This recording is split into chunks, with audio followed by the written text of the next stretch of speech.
Welcome everyone to episode 360 of Just Joshing. I'm your host Joshua Pentalaresco. I write stuff in podcast 2. Today, Tanya Lisle joins the podcast. This was my actual first interview in 2020. Recorded. It was cool. Tanya is an amazingly talented writer. I really enjoyed the fact that how she defaced my book of hers that I bought. It is one of my favorite autographs ever. It's truly amazing. Tanya was really cool. It was a pleasure to chat with her about her books, about Vancouver, about everything we talked about.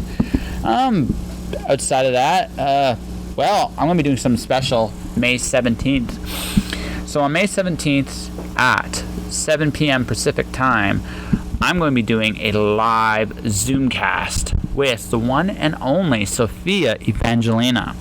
It's going to be a one-time only style show. It's going to be very uniquely catered to Sofia's strengths. Now, I've had Sofia's music on the show before, so I can say without a shadow of doubt she's an amazing talent. But what I think a lot of people, again, looking at her age, she's so well put together when it comes to maturity. She knows what she wants. She's driven. She's very smart. There's a very sharp businesswoman inside her already at 17 years old, making me think I really didn't have my shit together when I was young. I don't know what it is about this new generation, but they're very impressive. And she's no doubt one of them. And so this was a really cool opportunity I'm not going to take for granted. It's going to be a very one-of-a-kind show. I'm going to be announcing the event officially probably Thursday, and where people can sign up. I'm inviting everybody to attend because it's going to be a great experience. All right, let's get to this conversation first, shall we? This episode of Just Joshing is sponsored by Indie Imprint. Indie Imprint supports creators by creators. Whether you are writing a book or creating a video game, Indie Imprint works with its clients to produce, edit, and present their projects to the world. For more information, check out their website at www.indieimprint.com. It's okay. I'm just warning you right now. Yeah. The reporter's off. It's okay. I'm not saying anything that I don't. No. Yeah. I know. It's just I as a general rule of thumb, it's polite to let people know when they're being recorded. Yes. Right. It doesn't mean like we can talk about whatever you want and it's all good. No. It's okay. I'm in UX. I know that. I normally have to get people to sign paperwork before I do any recording of people, so I get it. Yeah, it's just me being like, I'm not here to incriminate you, but you just should know. Like this, the button's on, the light's on, this is what's going on. Yeah, so But I had stopped doing video reviews with my face in them, and then 5 years later I was still getting flame stuff. So I was just like, I'm out. I'm completely out. I'm not doing this anymore. It's funny. I interviewed my artist for my Alice Wonderland project for my podcast, and we actually had a little talk afterwards. Yeah. I told her, this is one of the things I told her. You're very hot. Yeah. You are, and so you're going to run into a problem. Yeah. Because what's going to happen is a lot of people are going to try to do whatever it can to get in your head. She's got a boyfriend, and I know him. He's a good guy, and all that stuff. I said, when you get started on this, when you go into this, bring him with you a little bit. You don't have to be there every second, but bring him with you because you're going to deal with some bullshit, and he'll quell some of that just being there. Yeah. Right? It sucks, but it's not wrong. No, it doesn't. If I'm being perfectly honest, it doesn't matter whether or not she's attractive. It's going to happen regardless. Yeah, I know. But I find in this industry, the more attractive they are, the more she's going to get hit on more. She's not going to be. She will get more patronizing comments, whereas if she were less attractive, she'd get a lot more of those vicious, you don't know what the hell you're talking about comments. That's where that line ends up. It's either you're not taken seriously or they troll you to hell. And when you see her work, then you should take her very seriously. She's really good. But that was one of the little things I told her off the air. It's like, honest, you're good. You need to do this, and this, and watch out for this. Yeah. All right. And it's weird that I'm the one giving this advice now. Yeah. How old is she? Has she been around for a while? She's in her mid-20s. Okay. Right? So she's encountered a little bit, but probably not as much yet. Well, it's also just because of her nature. She's traveling the world right now with her boyfriend. Okay. So she is and don't get me wrong, I know she's tough as nails. Yeah. I know she's tough as nails, but it's one of those things where it's better to be prepared to walk into something Yeah. than to get jumped by it, because when you jump by it, you're not as prepared to deal with it, and sometimes you get caught flat-footed. Yeah. That's happened to me a few times. Yeah. Right? And it's like, right. Oh no, when I started doing all this stuff, I had no idea what I was going to be getting into, and unfortunately I learned the hard way, and now I know better. The whole stint in comics was eye-opening and probably really useful ultimately, because I'm also now in tech, so for my day job I'm in tech, which is also a fun place for women to be. So You're dealing with people that have no idea how to talk to you. It's hilarious. yeah, luckily tech in Vancouver, much better than it used to be.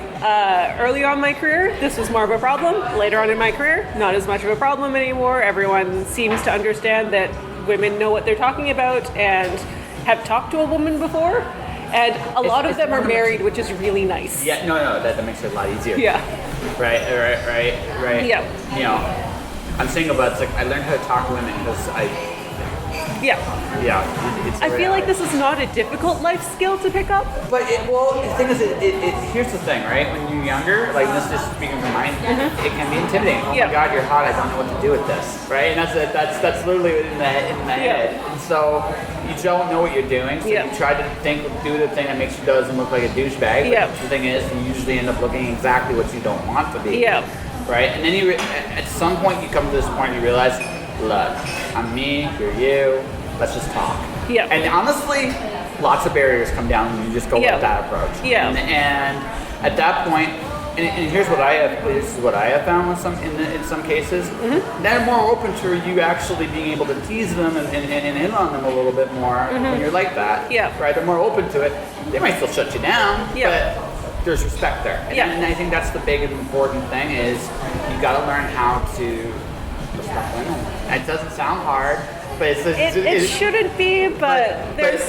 But again, it's Yeah. just, I think what happens is, Yeah. I think where there could be a better connection earlier on, Yeah. we don't really give people, I think, give people the chance to prove their own worth and their own confidence at a very young age. And almost have to fumble their way through Yeah. it. And that's, I think, no matter what you do, that's Yeah. always going to be part of life. But I do feel like there's got to be those moments, okay, let's build their confidence so when they do go out there, they can be, I'd rather be too forward than you know, make a complete ass of myself, like, backwards. Yeah. Does that make sense? Yeah. I don't know. I find the kidsies, I sound old, but the kids these days are a lot better at it. Yes. But also a lot of it's got to do with like integration and being able to like not segregating boys and girls so much as kids, so that, you know, you start to see each other as people, and then you don't come into every interaction with that expectation that there's going to be something is supposed to happen. Yes. Once you encounter someone. Whereas just hi is a great thing, and if something happens from that, that's a fantastic thing. Yeah. Right. The kids these days are getting better at it. We both now sound old. That's fine. I have accepted this. Okay. How old are you anyway? 34? 34. You're 34. Yeah. So you're actually younger than I am. Huh? Yeah, I'm 38. Okay. So, yeah. I don't feel it most days. No. Like, I think as soon as you hit like 25, it kind of stops being a thing. Yes. Well, I just think you get comfortable in your own skin. And then as you get to like where I'm at, you just give less and less of a shit. Yeah. Just, like, I don't remember most days, so... I'm good at remembering that. I do remember most days. What I've learned is, I've been doing this, like my motivation post this weekend is, not much really matters. Yeah. And when you really sit there and think about that, it's actually true. Not much really does. Right? So, I mean, you're there, you show up, you do your thing, whatever that thing is, whatever you love to do, I hope. Right? And the rest is the rest. Yeah. That's it. Right? And then it's like, you get to that, when you get into that realization, it's glorious, because not much really does matter, and you don't care even an iota. And I'm terrified when we'll be like in 10 years. We'll see. Yeah. Care about some stuff. No. You just pick and choose the things you care about. That's the thing, right? When you realize that, okay, that's the thing, right? You realize that a lot of the things that people are thinking are supposed to care about, none of that really matters. What matters is, okay, do you love what you're doing? I mean, this is the thing. Like, it comes to a point you wake up one day, you're like, do you love what you're doing? Are you living the kind of lifestyle you want to live? Are you pursuing what you want to pursue? Are you with people who love you? Not much else really matters when you get beyond that point. Right? It'd be nice to have money. But, you know. Well, that's where some of the other stuff comes in. Because, like, do what you love is, I always find that to be a great ideal to aspire to. But, like, you got to be able to support yourself. There's that thing where, like, money doesn't buy happiness, but neither does poverty. So, like, famous author would disagree with you, actually. He got rid of all. No. I like, this is the minimalist perspective on this. Yeah, like, rich people can do minimalism, but, like. Oh no, poor people can too. I've had to. You can't. Yeah, no. Well, I can. I learned how to do. I had no choice. But there is. This is the thing. I found this. You are at your most fearless when you're at 2 points in your life. When you have nothing. And when you have everything. And everything in the middle. That's when there's that struggle of give and take and let and go, and because now you're like, to move for something, you have to give up something eventually. And sometimes the question is, can you give that up? This is especially hard, like, especially when let's say you have families, you have responsibilities. Then you have to really, really weigh that, right? Is it about me right now, or is it about something else? Right? And that's it. I'm single. I can kind of come and go as I want, and at this point, I don't really have that much. I actually, I appreciate that freedom. It gives me an odd form of bulletproof. It's not to mean I need to eat. Doesn't mean I don't need to do things.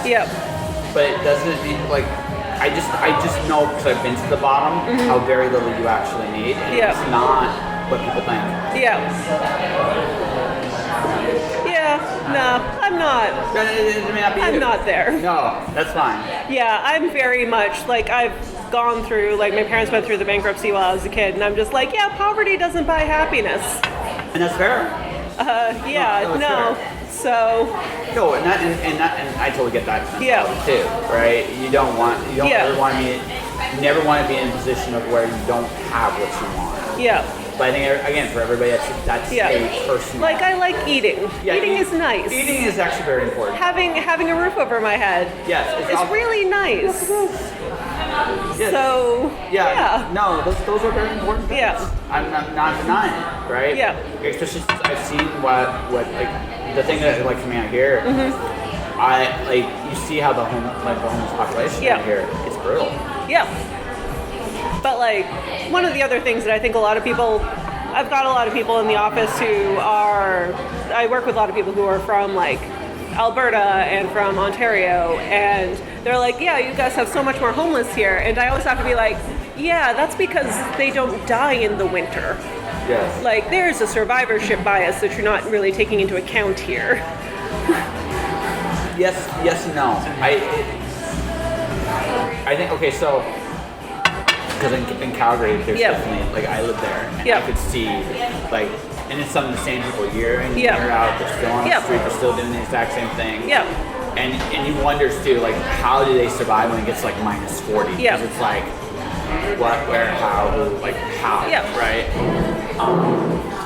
It's not that everyone dies in the winter, it's just that you're going to knock off some of that population in that winter. Absolutely. Whereas here, that's not really a thing that happens, because the winters don't get that cold. No, they don't get that cold. Also, we have a tendency to ship people off. We just kind of shove them in buses and send them elsewhere, and then they just kind of migrate back during the summer. Really? Yep. Really? How does that work? I believe, that's just a thing. That's Vancouver. Okay. That one's new. So that is how we got our homelessness population down for the Winter Olympics. Because we shoved a bunch of homeless folks on the bus and sent them away. I really don't know what to say about that. Have some Vancouver lore for you. Okay. I don't know what to say about that. That's amazing. Yep. Wow. It's one of those things people don't talk about too much. But No. Yeah. No, it's fair. It's just one of those. Yeah. No. Yeah. So it's not that there's. Yeah, it's just we send them off. You don't see them as much, but now everyone's kind of migrated back into the city. See, that makes no sense to me. Yeah. Like, okay, I took a gamble to come out here. Yeah. I'm here for a year. If it gets to that point where I'm about to hit bottom, I'm leaving. Yeah. Like, that's not. Yeah. Right? Yeah, at that point, I very quickly will recognize the signs that this place, for whatever reason, is not for me. Yeah. There are other places where I can go where it will be for me. Yeah. One way or the other. There's a lot of other factors with the folks around here. There was a large mental health facility that got shut down, and there's no place for them to go, so a lot of those folks ended up on the street really quick. There's a lot of people who it costs money to leave, essentially. Like, if you're going to, you need a working car if you're going to pack up and drive, right?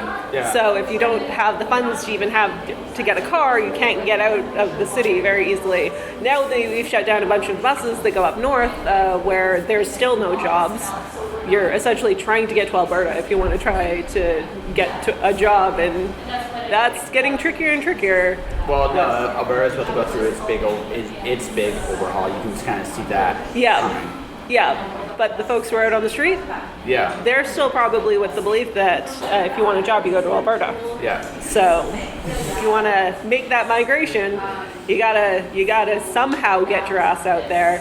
So a lot of folks go into downtown because if you're going to try and panhandle, at least you've got a better chance of getting that out of the tourists than you do out of the locals. Yes. Which. Yeah. Harsh realities right here. Yeah. But it is what it is. Yeah. This is all very depressing. Yeah. No. It is. I didn't think we'd go down this road. No. Wow. Yeah. No. Thanks for the education. Do you want .comics now? Sure. I just figure, we don't want to go on depressing rates. So yeah. I don't know how this ends up getting edited. So no, I don't. Okay. I generally don't. I just let it go wherever it goes. So it makes it much more organic that way. Yeah. So let's see. So what were you reading back in the day? Let's see. What do I have on my shelf right now? Like, I was reading Saga, but that comes back. Yeah. So I keep hearing. Let's see, what was it? Books of Magic. I was trying to, they were just bringing back Books of Magic, but it looked terrible, so I read a little bit of it, and I'm like, this is incorrect, so I stopped. What else was I picking up? I didn't pick up a lot of really long ongoing stuff. I picked up mostly the short run series. So mostly stuff from Image and IDW and Vertigo and those smaller companies, because I find that they're a lot better at doing the small contained stories. And also more creative stuff. And yeah, you didn't have to deal a lot with those very long running established properties, especially with your Marvels and your DCs.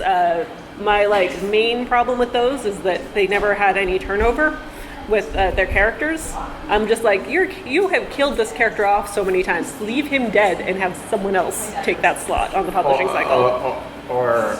Well, see, here's the thing. Superman did have an ending. Yep. Way back in 1986. Yep.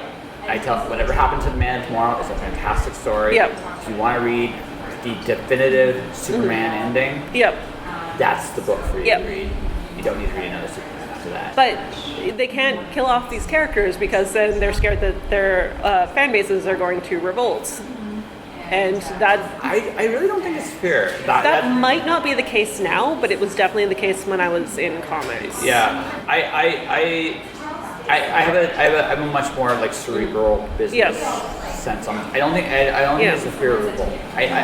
When I say revolt, I mean they're going to stop spending money. Yeah, they will stop spending money on that. The thing is, I think creatively speaking, actually, business in general. Yeah.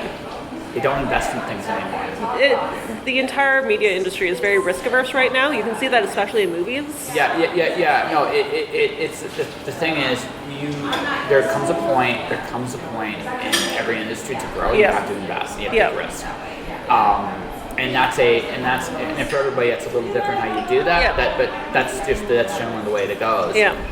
So if you don't take those risks, yeah, I mean, you might fail, you might get your ass kicked. But that's part of life too. You're gonna get your ass kicked. Yeah. So these companies can afford to take some risk here and there. Yeah. And what'll happen, like I think the last kind of risk thing I've seen in the theater was when like the original Matrix came out. Mm-hmm. That was a risk. I don't know. Cats was a risk. Cats was a bit of a risk. Cats was hilarious, though. I highly recommend Cats to anyone. Drunk or sober? Sober, but with someone who knows nothing about the film. Okay. Someone who knows nothing about what they're getting into, drag them with it. It's fantastic. I look at that and it kind of remind me of a Star Wars Christmas. Yeah. That's what it reminded me of. It's much more entertaining than a Star Wars Christmas. A Star Wars Christmas is boring as hell. It's boring as hell, and, Yeah. and you're confused halfway what's going on. Yeah. Cats, there is no plot, so you don't have to worry about that. That's terrible. There is no plot. They're all in, as far as I can tell, kitty purgatory, and they're all dancing and singing their stories so that one of them gets to be chosen to die. And we were talking about depressing things earlier. Wow. Yep. The begging of sweet release. Yep. The The sweet release of death. Every single one of them wants it. Even the magic cats. There's 2 magic cats that just randomly do magic. Okay. Yep. Wow. Yep. It doesn't make sense, and it's fine. It's fun. It's one of those like marvelously entertaining things. None of the animators have ever seen a cat before. You know that because that is not how cattails work. Or ears. Also, like, half of the female characters have, like, acrylics and, like, their manicures done and just out. And I'm just like, I guess that's one way of doing claws. Okay. It was very clearly just, like, the animation was not done. We got the unfinished version. I was so happy. So they rushed it. Well, because there's a patch version that got sent to the theaters recently. Really? So now you can tell, like, if you can see Judi Dench's ring, you know that you got the old version. And if Judi Dench's ring has been photoshopped out, then you know you got the patched version. Wow. Yeah, that's the key way, and not the fact that like half the feet don't kind of properly hit the ground. Well, not the fact that Rebel Wilson like kind of bleeds into that one into the surface. Not the fact that like there's various people in the background who are just not animated at all, like not CGI'd at all. Not the fact that like half them, like if the character's not in focus, that face just kind of floats there in front of the head, and it doesn't actually properly map to the face. It's awful, and I love it. It was like a train wreck that you enjoyed. It's so good. It's so good. I love it so much. You love it? Yeah, it's just like it's like the car crash you can't get enough of watching. But like I'm also someone who went out and like I have a copy of Hercules in New York with Arnold Schwarzenegger's original soundtrack, like not dubbed, and for historical purposes, Hercules in New York is Arnold Schwarzenegger's first English movie. Like that he was scripted and he had to act in English. That would be hilarious. It's so good. It's so good. Oh my god, yeah. Yep. That would be hilarious. Yeah. Yeah. Oh my god. She's just like had the Mr. Burns excellent in front of me when she said that. So you have an appreciation for that kind of thing. I like bad media more than I like good media, if I'm being honest. Why? I find you can do a lot more with bad media than you can with like good media. You just kind of sit there and you appreciate it, and then you kind of like look at it from like historical and artistic perspectives, and you can't interact with it nearly as much as you can with bad media. Whereas with bad media, you can laugh at it, you can dissect it in a different way, and you can start to put it back together to figure out how you could make it better, which is always what I tend to do with whenever I encounter bad media. I'm always like, how can I make this better? So with Cats, my very first thing was I was like, okay, this is not like an actual thing in London. This is absolutely kiddie purgatory. This is how to make this make sense.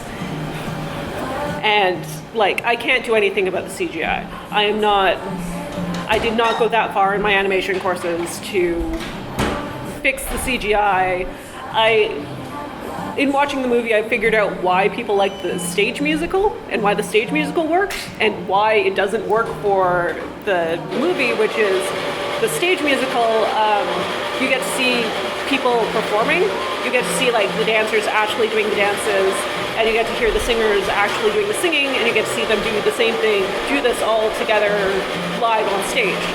When you have a movie, the expectation is that all of this stuff is pre-recorded, and it is like the best take of it. So you kind of lose that impressiveness, and then with the CGI over top of it, it all looks fake. And you can't interact with it. Yeah, and you can't.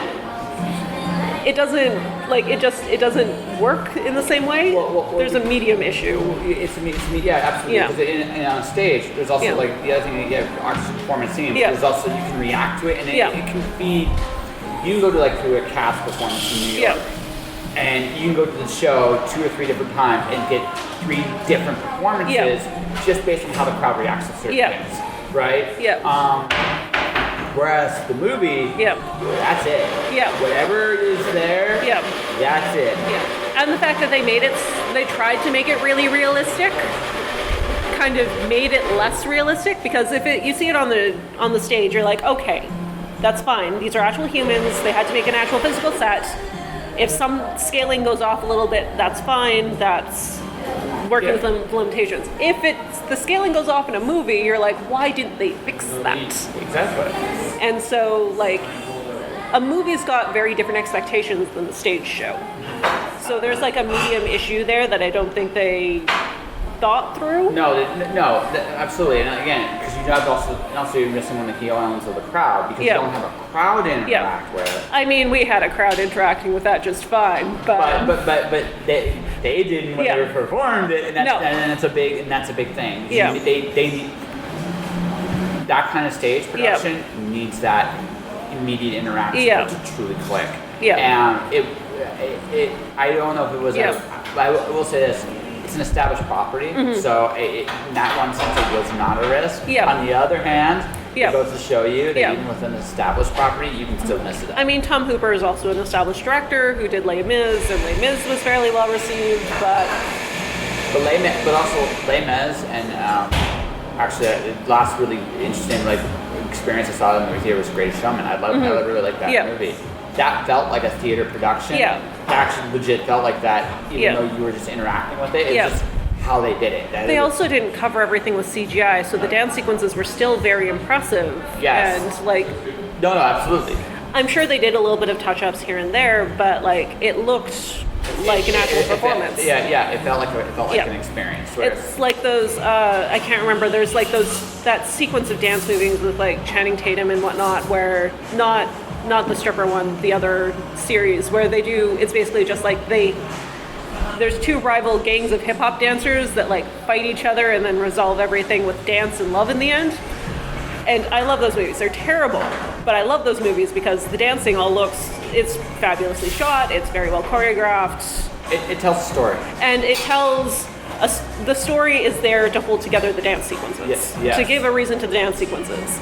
And that is what Cats should have been, but it was not. And again, this is why I like bad media, because it's a lot more fun to kind of go through and look at how could you have made it better and why didn't it work.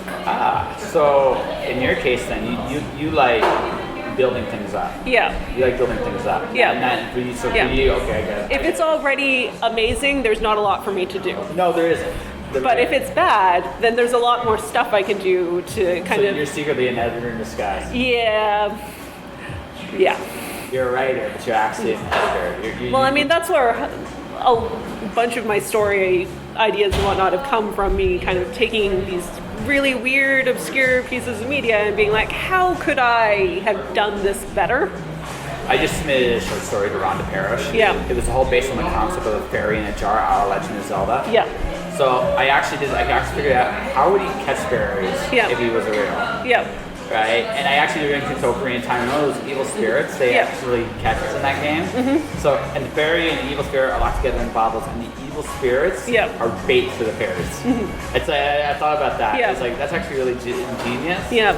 And so he eats the fairies. He lets the spirits die. Yeah. The spirit, their embers draw the fairies. It's like, okay, I came up with a really, really interesting concept. Yeah. And I talked about their escape in 2,000 words. I was actually really proud of that. Right. Nice. It was, it's like one of those things where, like for me, like I'll take those obscure things and like, but for me they tend to be like very, like for me it seems to be video games seems to be my preferences and choice. Yeah. What's yours? It depends. So I think you've at least seen the Looking Glass series. So that one actually originally started because I was really annoyed with Marvel fanboys back when Disney bought Marvel. And just all of the people who were just so pissed off that they were going to put Mickey Mouse ears on Wolverine, and they were just so mad about all of this, and they were going on and on about this, and I'm like, okay, let's do that the other way. How do we do the Marvel version of a bunch of Disney properties? And Alice in Wonderland started off as a kind of Doctor Strange sort of parallel. It can fit. It was a very large stretch, but Wonderland became that other dimension that she protects. I actually don't think it's that big a stretch. Yeah, I can see it. Yeah, so she went to boarding school. She was protecting the other Wonderland, which was the other dimension, and given various Wonderland powers, and that's where that started. And then like a couple of the other characters show up because they've got like Snow White in there, and Peter Pan shows up at one point, and King Arthur shows up, and they were all also kind of in this very, very long series of me basically going through and like, how can I turn all of the Disney properties into like Marvel superhero parallels of some sort? So the X-Men turned into like all of the animal characters turned into the X-Men. Or like various X-Men tangent stuff, and there was just a lot of everything everywhere. Yeah, no, it's fair, and that's actually great. It's very good. So you marvelize Wonderland. Yeah, and then November rolled around, and I was doing NaNoWriMo, and the story idea had like kind of that particular one had stuck in the back of my head and just kind of kept going. And like, I'm not a big Doctor Strange person, so I don't know why that one in particular stuck with me. Okay, so here's where I see the connection there. Yeah. Okay, he goes into these weird, obscure places. Yeah. That's why a lot of writers like writing Doctor Strange, because you do some really creative stuff with him. Yeah. Why readers hate Doctor Strange for the exact same reason. Yeah. It's very easy to go off into these deep ends and never ever come out again. Yeah. Right? Ever. Right? So Alice, so for me, Alice is Pandora. Yeah. That is not a big stretch for me. I actually figured this out. I figured out what they had in common. Like, what does Pandora and Alice have in common? I know. And then that's the whole basis of the series. And so Doctor Strange and Alice, they have in common is they go to these weird, obscure. Because literally, she goes into a dimension where there's this big. There's stuff that makes her forget her name. She's got mythical creatures in Sunlight Rose. She's got a cat that occasionally bugs her. Cat's so terrible. Yeah, but the thing is, right? If you look at it, right? Yeah. It's got this really like archetypical young feel to it, right? Yeah. Whereas Doctor Strange is not that far off from it. No. He really is just kind of a young adult heroine, really. Yeah, no, it totally is. I can totally see it. Yeah. Or he's Neo from the Matrix, depending on which way you look at it. Whichever. Yeah. Like young adult heroine, yeah. Neo from the Matrix, whichever you gotta do. But so I did actually bring the book here. Because I saw this the other day. I couldn't help but smile. Yep. The defacement is amazing. I love it. Yep. So when I asked you to do this. Yep. So what was in your head when I actually get to the end result? I'm gonna take a picture of this for Instagram at some point, but just swirlies. That was my entire thing. I like drawing swirlies. Yep. And then I was like, ooh, that one looks like eyes. Let's turn that into a face. Let's turn that into a face. It is the most amazing defacement I've ever seen. Yeah. Right. And you also so far anyway, I've done a really good job with the book. So right. So what are your ambitions with writing going forward? Finish the series. I'm currently focusing a lot more on like short-term stuff as opposed to the long-term, just because I've got some other stuff happening outside of the writing which I need to take care of. So like my 2020 goals have to be a little bit shorter, or shorter term for now until some other stuff is resolved, so I can then set the basis for everything else. But the kind of top level plans for this year are finish the series. It's only 3 books left. They're written, they just need to be edited, and all the rest of the stuff that comes after writing, because it never finishes with writing, does it? No, never. Yeah. So that one needs to happen. I've got another series coming out next year, which I've written the first version, so I'm going to like rewrite them all this year so that I can send them all into editing next year. And that one's a nice 3-part kind of new adulty series with superheroes, because I like superheroes, of course. There's nothing wrong with superheroes. Yep. And those are I'm like kind of got loose plans to like do some more in-person stuff, but just because I've found that I really like doing like in-person events. And aside from that, that's where a lot of my stuff is stopped with planning for this year until some other stuff gets settled and I've got a better idea of what my timing's like for the rest of the year. Fair enough. Yeah. And okay. We'll go back to superheroes. For me, Yep. my goal this year is about. See, I'm going to be as crazy as I possibly can. Like Yep. the things I've done this year so far. I've applied for a job at writing children's stuff for an education company. Yep. Writing for esports, being a marketing for like a photo company. Yep. Like I'm chasing every crazy job I possibly can Yep. right now because I'm looking at it as just like I got the skills. Yep. Let's see what I can get with it. Yep. And we'll see what happens in the next couple months. Outside of that, and then just keep outside of that, writing-wise, get both my series off the ground this Yep. year. Have a young adult book I want to submit to the Big Five, ready to go at the Yep. end of this year. Those are my immediate goals. You think you're going to do Pitch Wars? I don't know if I'm gonna do pitch wars or not. I think what I'm going to do instead is I know some agents. I'm gonna contact them. Yep. Also, I know one of my guests later on this year, Sheila Gilbert. I know her. Yep. So I'm gonna pitch to her. Might as well. But yeah. So. You might be able to get the whole thing recorded. Well, no, it's just I interviewed with the pod, like I said, so we hit it off fairly well. So I contact her when the episode releases, and I'm like, hey, listen, I got this book that's kind of ready to go. Would you like to see it? Yep. And she's like, maybe yes, maybe no. And Yep. But again, my foot's already kind of in the door there, so Yep. I might as well just see where it leads me, right? And then, just keep, for the rest of the year, just keep swinging at the bat at everything I want to do Yep. while I'm here. For me, it's about change this year, just because maybe this is my midlife crisis, but if this is my midlife crisis, Yep. I'm just gonna go with it and have fun. And that's kind of it for me. And then just every day do something like a personal victories. And then when we get to September this year, we'll see where I'm at. Yep. If I've evolved, Yep. I stay. If I haven't, Yep. I leave. Yep. It's a really simple. It's a simple Yep. plan. So Good luck. thank you. I think I'll be all fine. I Yep. think I'll be just fine. Yeah, it'll be fine. Yeah. So when's the next book coming out then? April is the goal. Again, personal stuff is getting in the way of me setting down anything. That's perfect. I obviously, so let's assume Yeah. that this will air end Yeah. of March, early April. Yeah. So why don't you tell us what that book is Okay. and how people can find you. Tricky thing is I'm not 100% on the title yet, but it'll be book 8 of the Looking Glass saga, currently titled Pale Lovely Colors. It is, again, the 8th book in the Looking Glass saga. It's Alice. Alice is not doing so hot with Wonderland, currently trying really hard to drag her back in, and well, Lance lost his heart the last book, which didn't turn out so well. He's still possessed, because of course he is. Adriana's trying her best to help out, but unfortunately she's maybe not doing it the best way she possibly could. Arthur is still blackmailing her very, very frequently.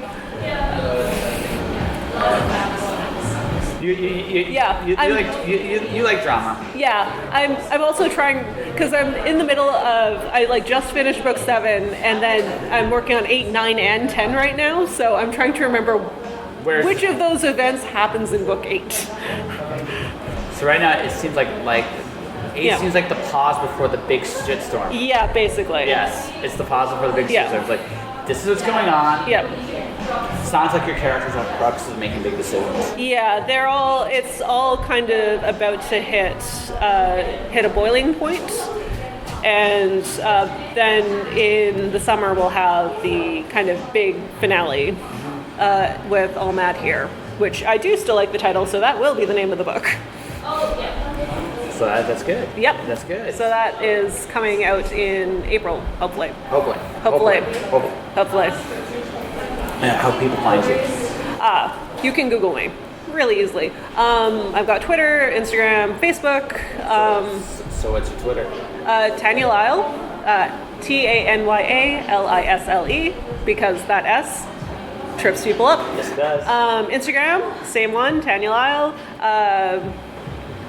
Facebook, I believe, is Tanya Lisle Author, because Facebook. Aside from that, you can find me on Amazon and Kobo and Barnes & Noble and all of the places that you can find ebooks, except for Google Play, because Google Play is tricky. Yes, it is. Yep. Yes, it is. That's the top. And that was my conversation with Tanya Lisle. I do have a soft spot for Return to Wonderland, working on my own variation of Alice in Wonderland myself. Tanya's is really, really bold. It's a cool take on it, and you should definitely check it out. So Return to Wonderland is the first book in the series. Go do it. I'm also encourage you to go to my Twitter feed right now, because if you do, you'll see how she defaced my book, my copy of it, and it's actually really incredible. I had a lot of fun with Tanya, and Tanya, thank you very much for coming on my show. You are welcome back anytime you'd like. Let's do this again, in hopefully less troubling times.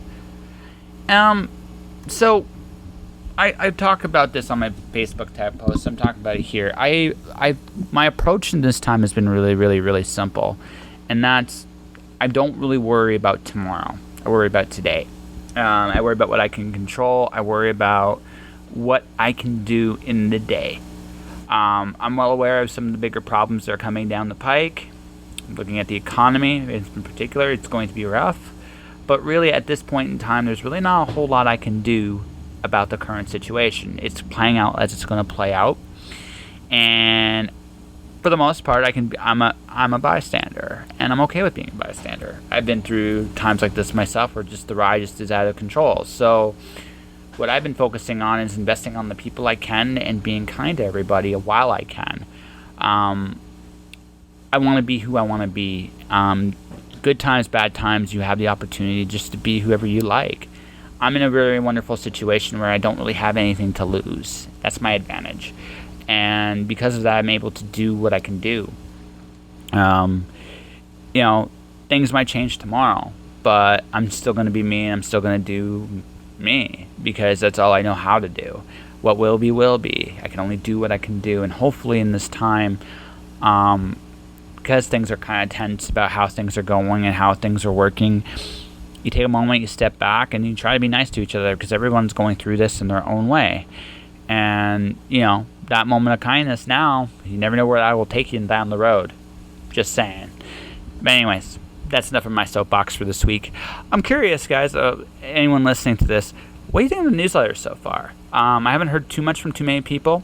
I've heard a couple of responses here and there. But I've been doing some stuff to promote it. Like I said, this week, my third newsletter, official newsletter, I'm going to be doing another DIY. I haven't decided which way I'm going to do it. I might just make it cleaner, a sanitizer. I think that might be the way I go about it. So if you want to be interested in that, and maybe how I'm going to kill people with cupcakes in my current work in progress, by all means subscribe to the newsletter and go from there. That'll do it for this episode of Just Joshing. If you want to support the podcast, you can do so in a number of different ways. You can subscribe to the podcast. I'm on iTunes, Google Play, Spotify, Stitcher.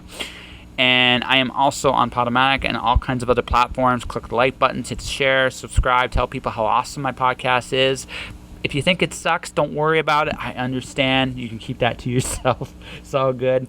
But either way, let's give it a listen. It's the easiest way to support me. buy my books. MirrorWorldPublishing.com is giving away a free book right now, so go to MirrorWorldPublishing.com, type in the code free book. You will get one. You can get one of mine. Watcher, Storm Dancer, Wandering God, Cloud Diver. I know I'm saying it. I've been saying it's coming soon. I'm just basically waiting for one thing, and then I can do the big announcements and all that other wonderful fun stuff. This week also, I'm reading from the Cloud Diver at Creatives in Quarantine with Jim Jackson, courtesy of Prairie Soul Press. That'll be this Thursday, so you can support me there. Subscribe to my newsletter. My merchandise is jpenteloresco.redbubble.com. My Twitter and Instagram's at jpenteloresco. My Facebook page is Joshua Penteloresco, author, podcaster. Stay inspired. Keep chasing joy in this time. And I'll see you guys later on this week.